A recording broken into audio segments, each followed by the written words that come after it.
A local family has lived through a long year and a half as they still don't know who murdered their son or if justice will ever be served. And investigators say the trail for suspects has simply grown cold. Our Night Beat reporter Emily Longnecker has a close look tonight at how the family and investigators are searching now for the truth.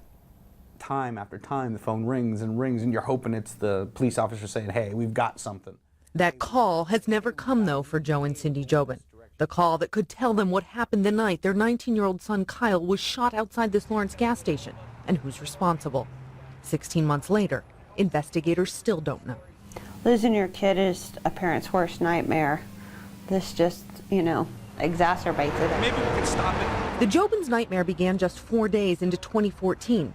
It all started as a normal day with Kyle home on break from his sophomore year at Vincennes University. I will say one of the best things is I got a chance to hug him, and I was so happy he was here. The 19-year-old land surveying management major decided to go to a friend's house to play video games. Boy, I said the storm's coming in, so go spend the night.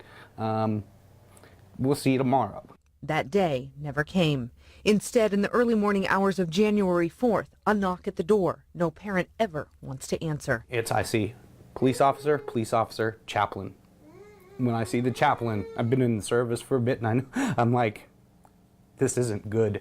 This is bad. So I didn't necessarily notice it, the chaplain right away, but he fell on the floor, the minute the guy walked in. The next moments were a blur.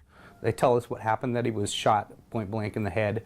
He's still alive, but it's in very critical condition. When the Jobins got to the hospital, then you see the doctor there with blood on his shoe, and you know it's your son's. And they had brought him out of initial surgery. They told us they brought him out of surgery to allow us to say goodbye. But we stayed with him all the way into the end until they pulled life support. Over the next few days, the Jobins learned their son was gone, more than likely because he'd been at the wrong place at the wrong time. This Marathon gas station at 56th Street and I-465 in Lawrence. He just pulled up, went in and got a pack of cigarettes. An eyewitness told police when Kyle came out, his car parked on the side of the building was surrounded by 4 people wearing black hoods who got out of a white Ford Expedition.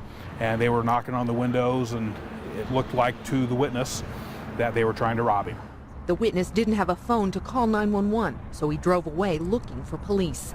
And by the time the officer responded, it was already done. Kyle was shot in the back of the head, and the only thing missing was his cell phone. Yeah, wallet was there, money was there, credit cards, everything.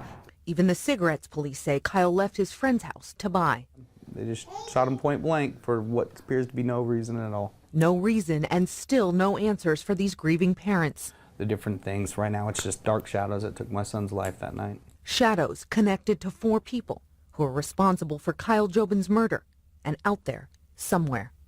Emily Longnecker, Channel 13, Eyewitness News. We certainly hope you can help. And to preserve Kyle's memory and even raise funds for a scholarship in his name, Kyle's parents are now planning the 2nd annual Kyle's Ride on June 13th. The motorcycle ride will pass by significant places from Kyle's life, including that Marathon gas station where he was shot.